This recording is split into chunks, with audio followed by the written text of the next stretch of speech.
Generalmente esta clase de lesión infecciosa yo parto por las bacterianas porque las bacterianas en realidad son mucho menos comunes de observar versus lesiones virales o lesiones micóticas. Yo diría que por lo menos como odontólogo general todos nos hemos enfrentado en algún momento de nuestra práctica clínica con algún caso de algún tipo de candidiasis, ¿cierto? La más prevalente es obviamente estas candidiasis eritematosas, estas estomatitis subprotésica, ¿ya? Y es importante más o menos estar actualizado con respecto a los manejos terapéuticos que tienen este tipo de candidiasis, porque conforme a la especialidad y conforme a la expertise clínica que uno quizás pudiera tener, es el tipo de tratamiento que uno aprendió. Por ejemplo, le doy el caso de yo aprendí el típico tratamiento que te enseñaban, que te lo enseñaban en rehabilitación incluso, de la estomatitis subprotésica, cuyo tratamiento hoy en día está casi obsoleto. Hoy en día tiene otro tipo de manejo terapéutico, ese mismo tipo de lesiones. Entonces, seguimos. Entonces, estos son pacientes que acuden al CESA, la clínica ontológica de San Bernardo de la Universidad de los Andes. Entonces, ¿qué características clínicas presentan estas lesiones? ¿Ya? Y nosotros podemos claramente observar, ¿ya? Aparte del gran deterioro dental que tiene el paciente, vemos que claramente esto es un paciente portador de una prótesis, ¿ya? Lo más probable es que esto haya sido una prótesis removible de base acrílica, ¿cierto? La típica que se realiza de forma como de manera un poco más inmediata, ¿ya? Que estas prótesis acrílicas con forma de herradura, ¿ya? Y posterior al tratamiento, fíjense cómo remitió tanto en su color, ¿cierto?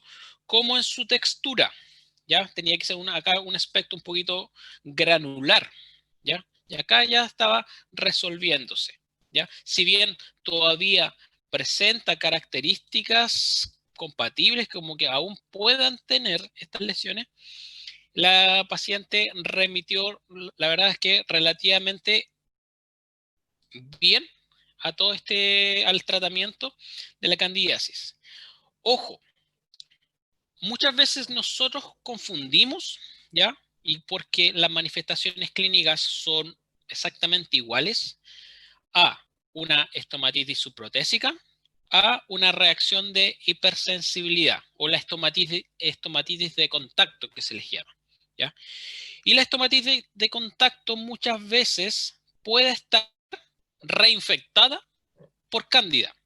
Por lo tanto, por eso que te remiten parcialmente al tratamiento antimicótico, pero no desaparecen. ¿Por qué? Porque en realidad la parte eritematosa que está en contacto directo con el conector mayor de la prótesis es la que está causando la zona eritematosa de la mucosa oral, ¿ya? Y por lo tanto esas no son reales estomatitis subprotésicas, sino que son estomatitis de contacto.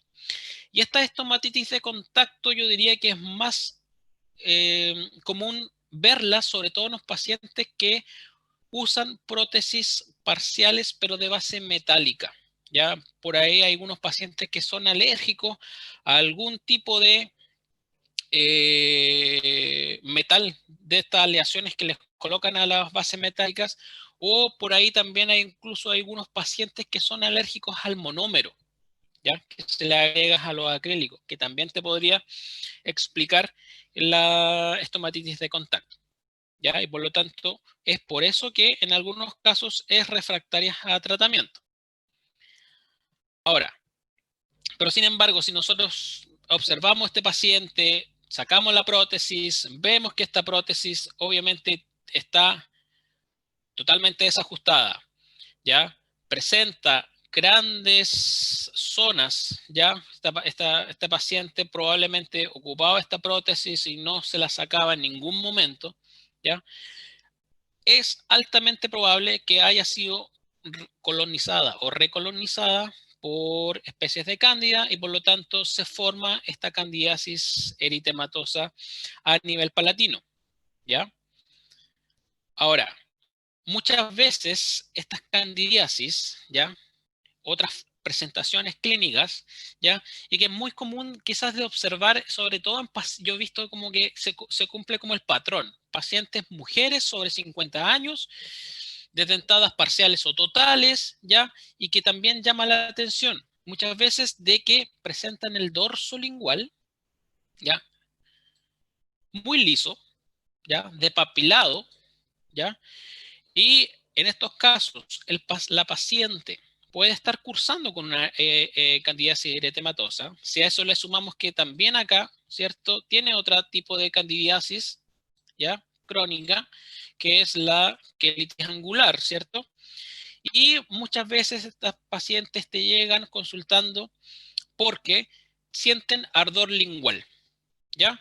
Y ese ardor lingual muchas veces, sobre todo cuando se manifiesta en este tipo de pacientes, en estas pacientes mujeres, es bastante, yo diría que es un reto diagnóstico poder llegar con el diagnóstico preciso de qué es lo que realmente está padeciendo este paciente. ¿Por qué?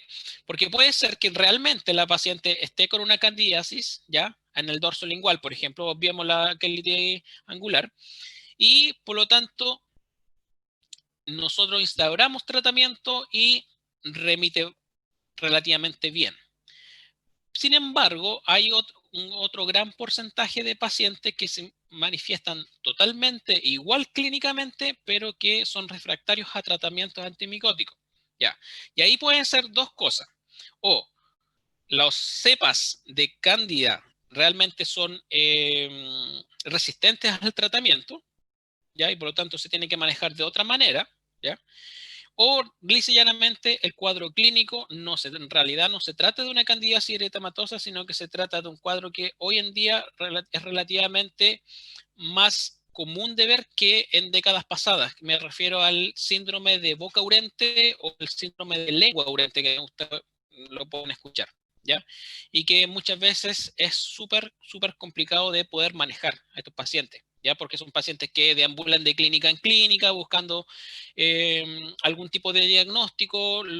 Generalmente, si uno no está familiarizado con esto, no va a saber qué va a estar tratando. Me han llegado pacientes así que han sido tratados hasta con aciclovir, ¿ya? Y por lo tanto, obviamente, eso no es el tratamiento adecuado para este tipo de pacientes, ¿ya? La etiología, obviamente, estamos hablando de patología micótica, por lo tanto, la etiología es netamente eh, estos honguitos, ya principalmente de las especies de cándida, y acá podemos ver, por ejemplo, algunos cultivos que se realizan, ya, o como nosotros lo vemos en un frotis, ya, que es una técnica relativamente más sencilla de realizar en este paciente, porque uno hace una citología exfoliativa, por ejemplo, del dorso lingual, ya, se tiñe con una tinción especial, en este caso, con una técnica PAS, periódico de Chief, y en donde te devela estas estructuras que ustedes conocen, que son las hifas de Cándida, ¿ya? Por lo tanto, nosotros hacemos el diagnóstico y refutamos que realmente está la presencia del germen ahí, ya podemos instaurar el tratamiento, ¿ya? Si es refractario a tratamiento, ¿ya? Puede que en realidad o la cepa de cándida es resistente al tratamiento o realmente se trate de otro tipo de cándida, ¿ya? Como vemos acá existen variados tipos o subespecies de cándida, ¿ya? Pero la más común es la cándida albicans, ¿ya? Ahora, ¿cómo la identificamos? A través de un frotis citológico con una tinción especial que es la técnica PAS, ¿ya? Perdón.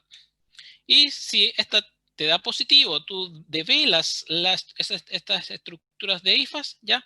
Es positivo para PAS y por lo tanto confirmas el diagnóstico de candidiasis.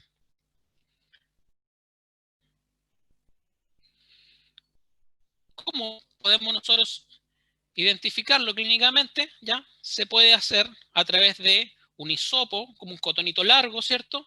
Donde tú puedes hacer tomar una muestra y mandar a cultivo, o a través de un palito de helado, por ejemplo, hacer un frotis, ¿ya? Llevarlo a un portaobjeto, hacerle una fijación y enviarlo al laboratorio para que te haga la tinción de Paz y así confirmar o no la presencia de hifas de cándida.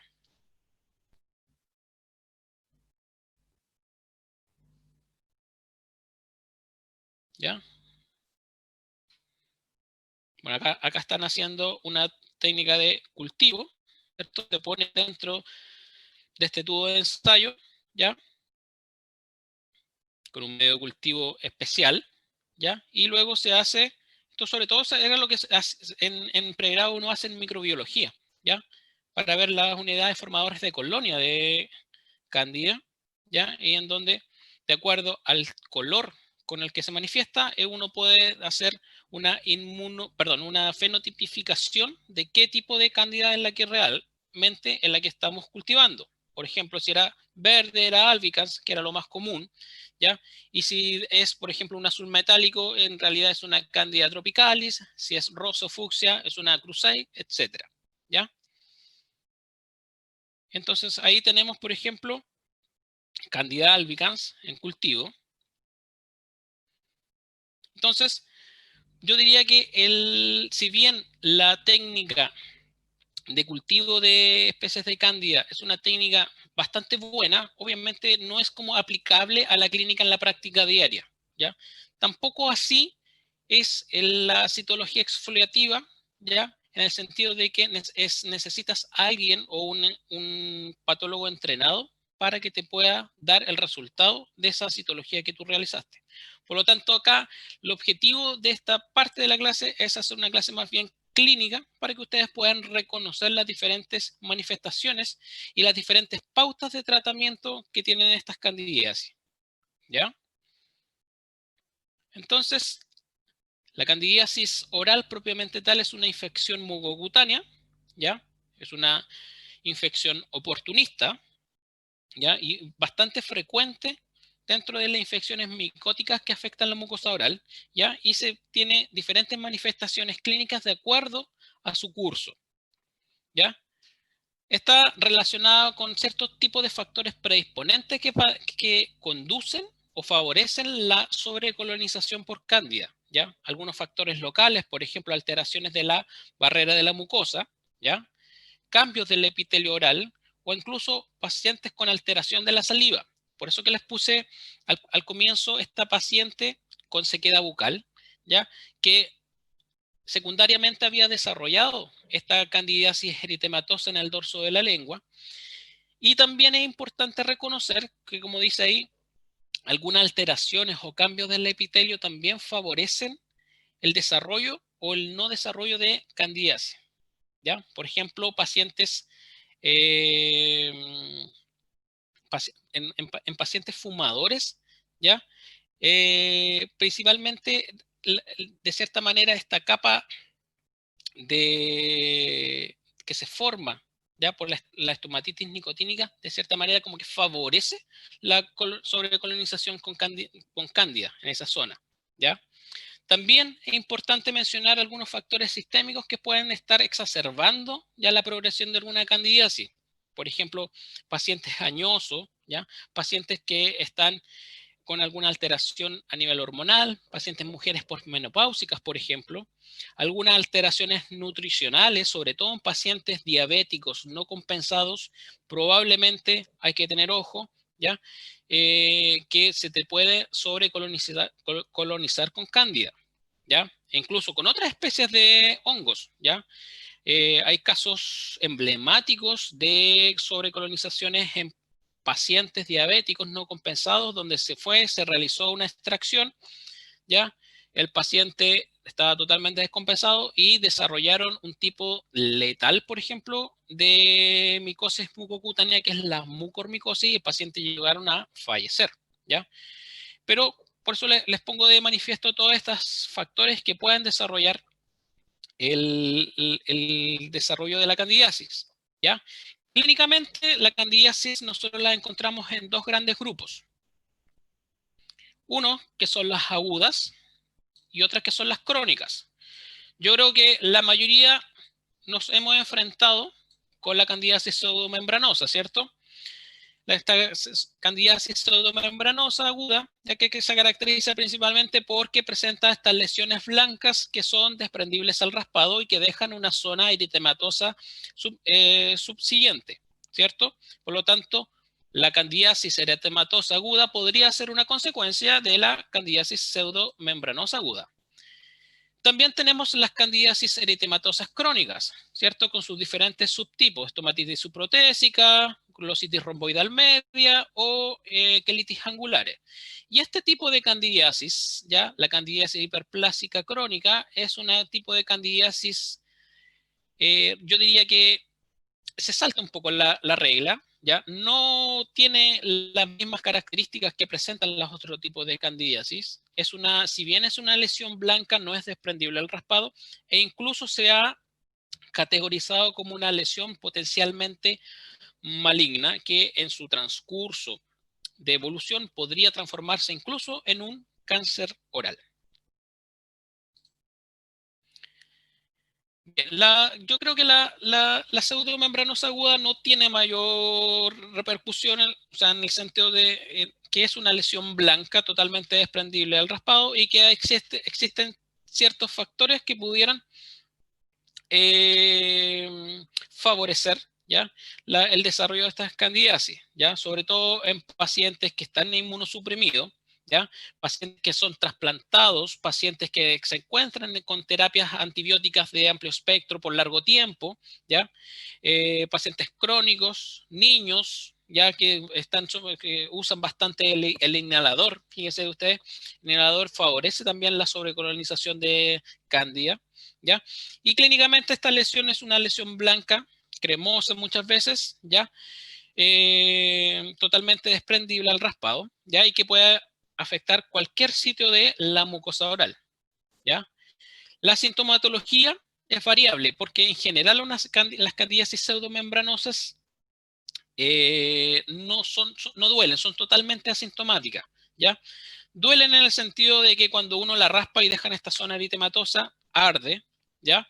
Y en algunos pacientes, ¿ya? Sobre todo yo diría que en pacientes diabéticos, consúltenle a usted en un paciente diabético cómo es el sentido del gusto que tiene. Hay pacientes que incluso a uno le llegan a la consulta diciéndole, doctor, ¿sabe que siento como un sabor metálico? ¿Ya? Y eso nos habla de que probablemente hay cambios en la microbiota de este paciente y por lo tanto no sería de extrañar que ese paciente, uno, que está descompensado y segundo, que probablemente se está sobrecolonizando con algún tipo de estas gérmenes.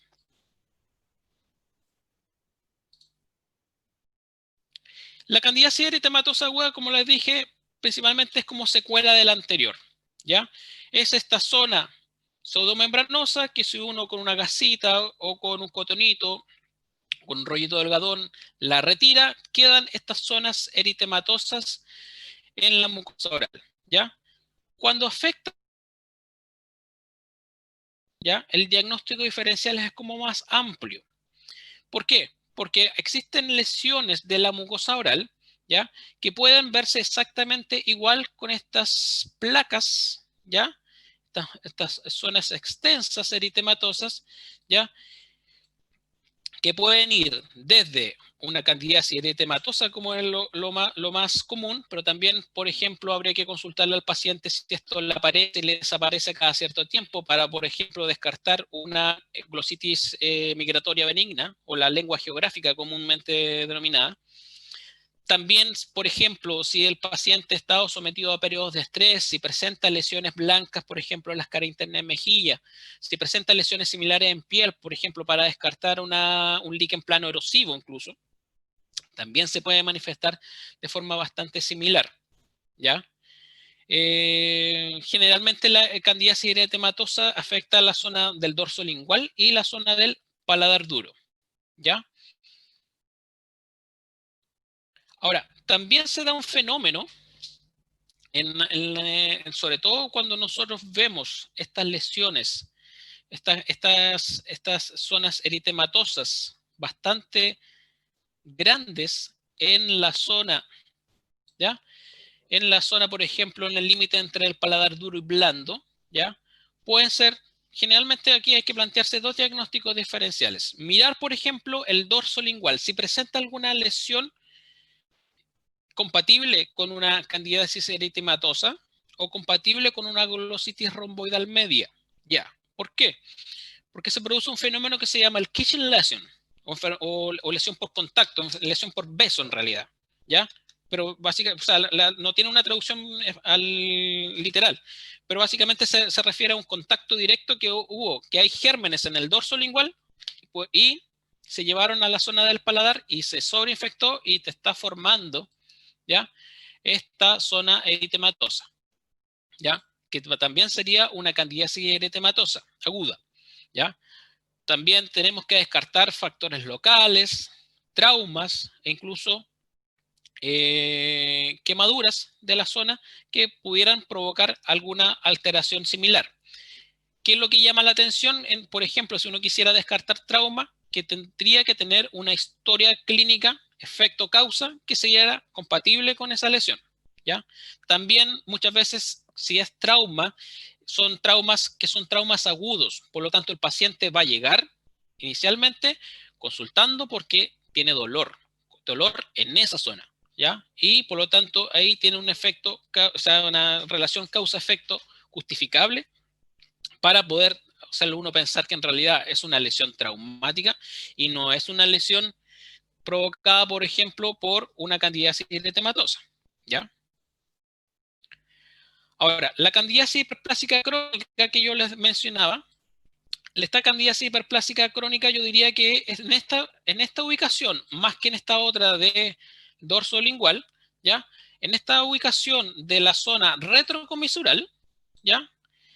Es clásico de encontrar candidiasis, pero que esta candidiasis, ¿ya? Que si bien es una lesión blanca con algún fondo eritematoso, no es desprendible al raspado, como la pseudomembranosa aguda, ¿ya?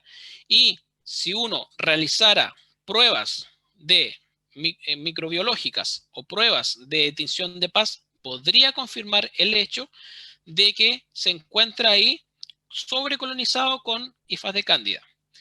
Hay otros autores, sobre todo en literatura más actual, que dice que en realidad esta cuestión nunca fue una candidiasis, sino que en realidad es un desorden neural potencialmente maligno, ¿ya? Que se sobrecolonizó con cándida, ¿ya? Pero son diferentes teorías para esta misma patología. Y dentro de las candidiasis eritematosas crónicas, debemos distinguir tres subtipos clínicos que son como clásicos. El primero que todos nosotros conocemos, ¿cierto? Que es esta estomatitis subprotésica, ¿ya? Y hay que hacer un buen diagnóstico diferencial con la estomatitis de contacto. También tenemos esta otra presentación, que es la glositis romboidal media, cuya presentación yo diría que es como clásica también, es esta prolongación en forma, con bastante imaginación, en forma de rombo, por delante de la B lingual, ¿cierto? Esta zona eritematosa, y esto es lo que yo le explicaba. El paciente tenía esta lesión acá, y en contacto con el paladar se forma esa lesión a nivel palatino. Y estos otros pacientes también, que yo diría que el diagnóstico es eminentemente clínico, ¿ya? Salvo que sean refractarios a tratamiento con el desarrollo de estas quilitis angulares, ¿ya? La estomatitis subprotésica, ¿ya? La mayoría está relacionada con sobrecolonización por Candida albicans, ¿ya? En algunas zonas nosotros podemos encontrar zonas más puntiformes, ¿ya? En otras zonas una lesión extensa eritematosa, y va a depender del tipo de prótesis, va a depender de las condiciones sistémicas que esté el paciente, etc. Esta clasificación de Newton yo creo que a todos se nos enseñó en algún momento, sobre todo en los cursos de rehabilitación. Hoy en día nosotros en patología no ocupamos esta clasificación, pero la traje para que ustedes la recordaran, que básicamente te clasifican tres tipos las estomatitis subprotésica, ¿ya? Que era la 1, la que es la simple o localizada, confinada en un solo lugar. Teníamos la tipo 2, que era difusa, y la tipo 3, que era como la difusa, pero con más un aspecto granular, como hiperplásico, ¿ya? Entonces, por ejemplo, si está localizado, ¿cierto? vendría siendo una candidiasis estomatitis subprotésica localizada. Si está localizada, o sea, perdón, está ya más extendida, ¿ya? Incluso en algunas zonas puede ser incluso ya difusa. Difícil si hasta ahí llega la candidiasis o en realidad aquí también hay candidiasis. Ya vendría siendo una clasificación del tipo 2. Y las del tipo 3 que son difusas también, pero adquieren un aspecto papilar, sobre todo en la zona del paladar medio. Acá se ve mejor. Este aspecto granulomatoso, ¿ya? Que Newton la clasifica como una clasificación de tipo 3. Factores predisponentes para el desarrollo de una estomatitis subprotésica, ¿ya? Obviamente una prótesis antigua, desajustada, ¿ya? Si a eso le sumamos que el paciente no se saca nunca la prótesis, no la higieniza bien, ¿ya? Tienden a dormir con su prótesis, ¿ya? Y si a eso le sumamos años al paciente, le sumamos que quizás tenga déficits nutricionales, va a favorecer el desarrollo de estas estomatitis subprotésicas, ¿ya? Aquí se realizó un estudio que realizamos en la Universidad de los Andes por allá del 2010, donde vimos las lesiones más prevalentes de la mucosa oral. Y fíjese que la estomatitis subprotésica, la mayoría de los estudios ya ocupaba el podio. O sea, es una patología altamente prevalente en todo tipo de poblaciones. Ahora, ¿cómo abordamos la estomatitis subprotésica? La estomatitis subprotésica, como les decía, va a depender del tipo de estomatitis subprotésica, va a depender también del especialista que esté a cargo del tratamiento, porque no es lo mismo que la trate un rehabilitador a que la trate, por ejemplo, un patólogo, ¿ya? Uno de los esquemas terapéuticos que en rehabilitación, yo decía que por lo menos a mí me enseñaron, era de que tratarlo, que era diluir, ¿ya? Perdón, era colocar pastillas de nistatina dentro del linal, del acondicionador de tejido, y de ahí colocamos, rebasamos esta prótesis y el paciente recuperaba de cierta manera el ajuste de su prótesis propiamente tal a través del acondicionador de tejido y a la vez ya liberaba ya parte de esta nistatina, por lo cual iba a ser un tratamiento tópico de este fármaco. ¿Cuál es el gran pero que tiene este tipo de tratamiento? Es que no sé si ustedes han probado alguna vez la nistatina o los pacientes le han reclamado por la nistatina, que es extremadamente amarga, ¿ya? Y por lo tanto, este tipo de tratamiento yo lo apliqué una sola vez y después la verdad es que con los otros tipos de tratamientos, que les voy a hacer un poquito más adelante, ya los dejé de aplicar. Otro tipo de candidiasis era de las candidiasis eritematosas crónicas, era la glositis romboidal media, y como les decía, tiene este aspecto de rombo, ¿ya? Por delante de la alveolar lingual, y es como característico, porque es típico que uno ve bastante saburra, ya ve bastante detritus, todas estas zonas blanquecinas, y respeta perfectamente esta zona del medio. No necesariamente tiene que ser un rombo, ¿ya? Yo diría que es raro encontrar así como clásico el rombo, incluso algunas zonas pueden ser totalmente circulares, pero esos son glositis romboidales medias.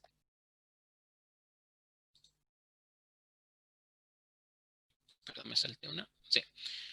Y lo otro es que es importante que en la glositis romboidal media, algunas se pueden ser lesiones netamente planas y en algunos casos puede tener aquí ya una cierta formación de como que fuera una pápula, ya un solo levantamiento de esta zona. No necesariamente todas se manifiestan de forma planar.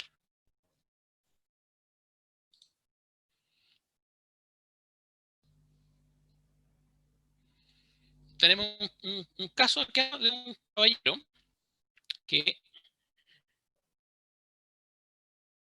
nos llegó este paciente. Pucha, se me salta, a ver. Ya. Nos llegó este paciente derivado, lo voy a explicar por qué, ya, pero dentro de una buena inspección clínica, historia clínica, nosotros siempre debemos no remitirnos netamente a lo que se los deriva, sino que tenemos que hacer una completa inspección del paciente. Claramente este paciente, por edad, ¿ya? Solo mirando los dientes, uno probablemente ya puede inferir que es un paciente fumador pesado. Presenta lesión labial compatible con un tipo de lesión que ustedes van a ver mañana. Presenta bastante mal estado su condición bucal, ¿ya? Y dentro de todo, presentaba también una glositis romboidal media.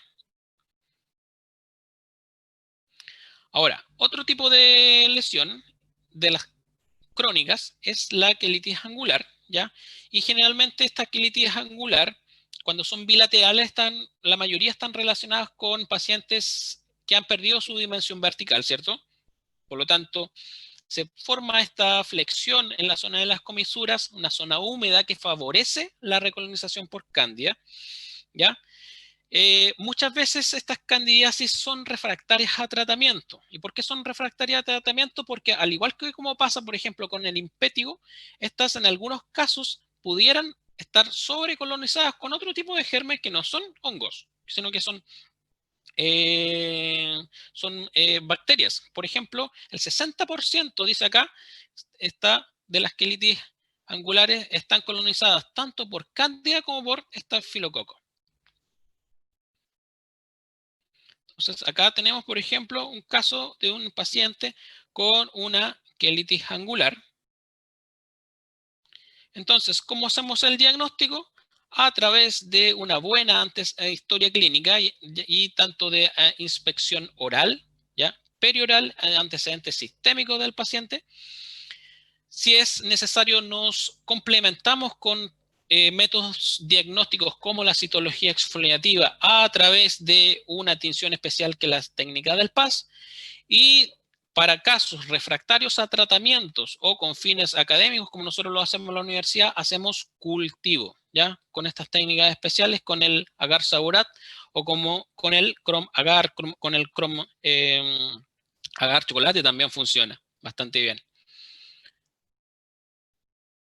Entonces acá tenemos, tomado del libro del Dr. Neville, un cuadro resumen de las principales características clínicas que tienen las diferentes presentaciones de las candidiasis orales, para que después ustedes lo revisen en sus apuntes. ¿Cómo tratamos? Y esto es importante. Acá la clave del tratamiento, y como dice acá, como cualquier infección, el paciente en realidad debe entender que debe cumplir a cabalidad su tratamiento. Al igual que pasa que, por ejemplo, con los tratamientos antibióticos, nosotros les prescribimos, por ejemplo, una amoxicilina por 7 días en un paciente, y el paciente ya al tercer día se encuentra más o menos bien, deja de tomarla. No. ¿Por qué? Porque debe completar a cabalidad su tratamiento para poder reducir a cabalidad, valga la redundancia, las posibilidades de recurrencia o que no haya una recurrencia incluso más virulenta del cuadro que inicialmente se comenzó a tratar. También para evitar que estas cepas cada vez se hagan más resistentes a estos tratamientos. Y uno de los esquemas terapéuticos relativamente buenos, ¿ya? Si bien yo les dije que la anistatina oral en tabletas es bastante mala, una de las formas bastante aceptables por los pacientes es a través de enjuagues, ¿ya? Y estos, por ejemplo, ustedes prescriben nistatina en gotas de 100.000 unidades internacionales, ¿ya? Le dicen al paciente que en un vaso de agua coloque 20 gotitas y con eso se haga enjuagues 3 veces al día por 10 días, ¿ya? Y que ojalá, posterior a ese enjuague, no trate de no comer ni beber nada durante por lo menos 1 hora para que haga buen efecto esta enjuague con nistatina. Otro tipo de tratamiento, ¿ya? Si ustedes pueden, por ejemplo, recetarle al paciente, ¿ya? Dactarin, el Dactarin gel oral es una muy buena terapia. El Dactarin gel oral en realidad es nitrato de miconazol al 2%, ¿ya? Es bastante bueno, ¿ya? Se aplica 4 veces al día en general por 10 días y el paciente anda muy bien. Aparte que tiene buen sabor, es bien tolerado por pacientes, es muy bueno. ¿Cuál es el pero? Es que el costo que tiene. Generalmente no todos los pacientes pueden acceder a comprar un Dactaril gel oral, ¿ya? Y por lo tanto, en esos casos, nosotros damos el Dactarin gel oral, ¿ya? Pero lo mandamos a preparar a través de un recetario magistral, ¿ya? Y acá está la fórmula para que después ustedes lo manden a hacer, ¿ya? Hacen los mismos efectos del Dactarin gel oral. El único pero es que se demora un poco en que la farmacia, el farmacéutico te lo tenga listo, pero es exactamente lo mismo. Es nitrato de miconazol al 2%. Se pide, porque un gel neutro, se pide que le agreguen algún tipo de saborizante, alguna esencia. Generalmente uno podría especificar acá. Yo generalmente no la especifico, le coloco gel saborizado nomás y ahí el farmacéutico vea qué gel, o sea, qué sabor le va a colocar. Algunas veces le colocan sabor limón, sabor a fresa, etcétera, ¿ya? Y el CSP, que significa cantidad suficiente para que sea en 50 gramos. Tiene la ventaja que si el Dactarin gel oral tiene un costo aproximado entre 25 a 30 mil pesos en algunos casos, este receta magistral no supera los 5.000 pesos, ¿ya? Y es bastante más asequible para las prótesis, perdón, para los pacientes, ¿ya? Obviamente, si estamos tratando, por ejemplo, algún tipo de estomatitis subprotésica, decirle al paciente que lave su prótesis, se seque bien, que la puede aplicar tanto en la parte interna de la prótesis como a nivel palatino y de ahí colocarse la prótesis, ¿ya? Y hacer esto, ojalá 4 veces al día por 10 días y andan relativamente bien, ¿ya? En el caso de la quelitis angular también, ya un buen tratamiento con el Dactarin o con la receta magistral que les di, ¿ya? Sin embargo, en esta obviamente hay que aplicarlo con algo de forma local o con un cotonito, ¿ya? Y que, muy importante, que si bien, por ejemplo, los signos de la quelitis angular pudieran desaparecer al cabo de 2 semanas, insistir al paciente que igual se continúe colocando posterior a una semana, ¿ya? Para así estarnos bien seguros de que la lesión no va a ser refractaria, ni tampoco los gérmenes que estaban ahí vuelvan a ser mucho más virulentos. También es importante cómo debemos indicarle al paciente que desinfecten sus prótesis, ¿ya? Una de las recomendaciones es, por ejemplo, que en una taza con agua el paciente coloque más o menos unos 10 ml de hipoclorito de sodio, o sea, clorinda, ¿ya? Unas gotitas, ¿ya? Y deje la prótesis ahí durante la noche por lo menos por 10 días, ¿ya? O sea, solas las noches por 10 días, ¿ya? Y eso es un buen método casero, porque existen otros métodos, ¿ya? Con unos microondas especiales, con óxido de sileno, cosas un poco más aparatosas, pero este es un buen método para poder desinfectar la prótesis, ¿ya? Y es importante que recalquemos en el paciente la cantidad adecuada que ojalá no supere los 10 ml de, de hipoclorito. ¿Por qué? Porque si se pasan en la cantidad suficiente de hipoclorito, si bien la prótesis les va a quedar muy desinfectada, después les va a llegar reclamando que no la puede usar porque tiene mucho sabor a cloro, ¿ya? Entonces eso es importante poner de antemano al paciente de que no se pase con la cantidad de gotitas de hipoclorito.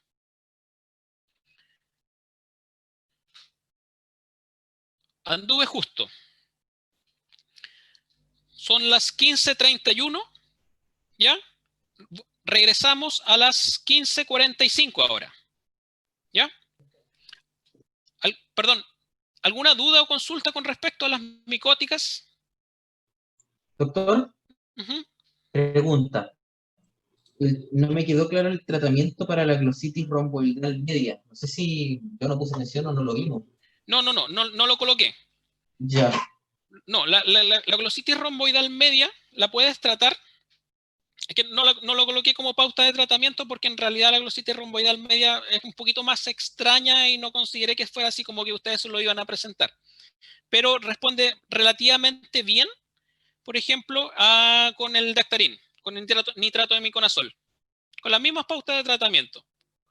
Pero la diferencia sí es que en vez de 10 días, tenéis que aumentar más o menos a unos 15 a 20 días de tratamiento.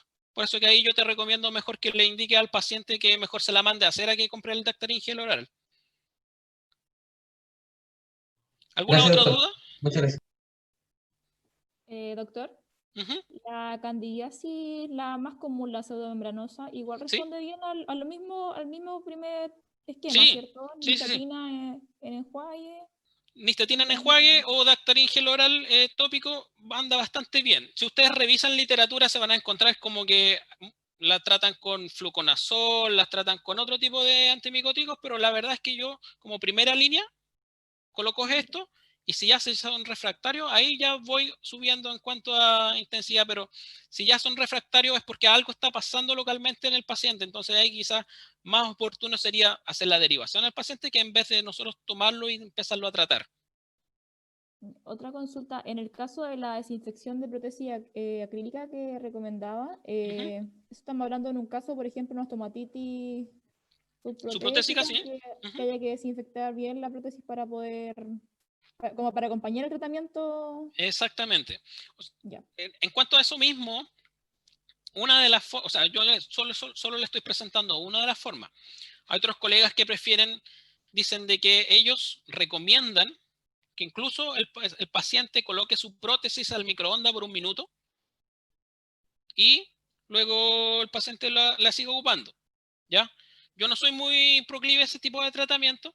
Hay otros incluso que le indican al paciente de que, o sea, que ellos en realidad toman la prótesis, la desgastan por interno y la vuelven a rebasar, ¿ya? Hoy en día, por suerte, existen los acondicionadores de tejido e incluso existen estos acrílicos, ¿ya? De autocurado, pero que no emiten calor, como el clásico acrílico rosado que uno ocupa para las prótesis. Por lo tanto, tiene la ventaja que se rebasan en boca. Entonces, el paciente no se va a quemar, ya porque no va a tener esta reacción exotérmica que tiene el acrílico común y, entre comillas, va a quedar como una prótesis ajustada y sin el contacto directo porque tú ya lo sacaste con el fresón, toda esta capa superficial que pudiera estar colonizada con hifas de cándida. Gracias. ¿De nada? Doctor, ¿Sí? sí, tenía una consulta, bueno, en el contexto de que muchos de nuestros pacientes que vemos son de lugares rurales y está bien arraigado el tema de costumbres de fitoterapia, por ejemplo, acá podemos tener tratamientos coadyuvantes, por ejemplo, con maticos, etcétera. Sí. Bueno, de hecho nosotros tenemos una formulación especial donde hacemos como un pseudo sustituto salival a través con estos hierbas, ¿ya? Y que la verdad es que yo le llamo como la solución mágica porque te ayuda tanto para un paciente si tiene una úlcera, si tiene, por ejemplo, algún tipo de infección, obviamente que sea leve, si tiene, por ejemplo, sequedad bucal, porque también te sirve como saliva artificial, ¿ya? Que es esta fórmula. No la tenemos acá en el curso porque no hablamos de sequedad bucal, pero básicamente para los colegas que quizás no la conocen es que se hace una formulación a través de matico, llantén, manzanilla, ¿ya? Y para que se enjuague con esas tres, matico, llantén y manzanilla, ¿ya? Si tú quieres, de cierta manera, que el paciente tenga como una sensación como muy similar a la que tiene la saliva, le puedes decir que le agregue unas pepitas de linaza, ¿ya? O que le agregue también chía, porque da este aspecto mucoso muy similar y esta consistencia muy similar a la que tiene la saliva y por lo tanto te forma como una película dentro de la cavidad oral y es bastante bueno. También tiene la ventaja de que si el paciente, por ejemplo, se puede incluso enjuagar y luego tragar, ya porque incluso los colegas gastroenterólogos, por ejemplo, lo ocupan, aunque no lo crean ustedes, lo ocupan para tratar úlceras gástricas, ¿ya? Y es bastante bueno. Entonces, al final te ayuda por todos lados. Es una muy buena acotación esa. Súper. ¿Alguna otra duda, consulta o acotación? Doctor, Uh-huh. la candidiasis eritematosa crónica que había dicho estomatitis subprotésica, romboidal y la Quelite quelite angular. angular, Uh-huh. ¿esas están dentro de otra clasificación? ¿Eran subtipos de otra, había dicho, no? ¿O se clasifican como crónicas simplemente? Eritematosas crónicas. Porque la Ah, otra crónica perfecto. es la hiperplásica crónica. Claro. Claro, lo que pasa es que no me gusta mucho hablar de la hiperplásica crónica porque uno se tiende a confundir. ¿Ya? Porque si bien Ujú. está dentro de las clasificaciones de las candidiasis, yo personalmente considero que la candidiasis hiperplásica crónica en realidad no es una candidiasis, sino que es un desorden neural potencialmente maligno y debiera estar allá con las lesiones premalignas y no acá con las candidiasis. ¿Ya? Claro. Perfecto.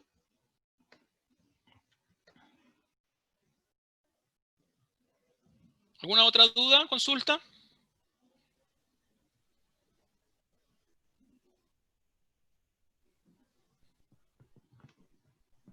¿No? Ya, en vista que nos adelantamos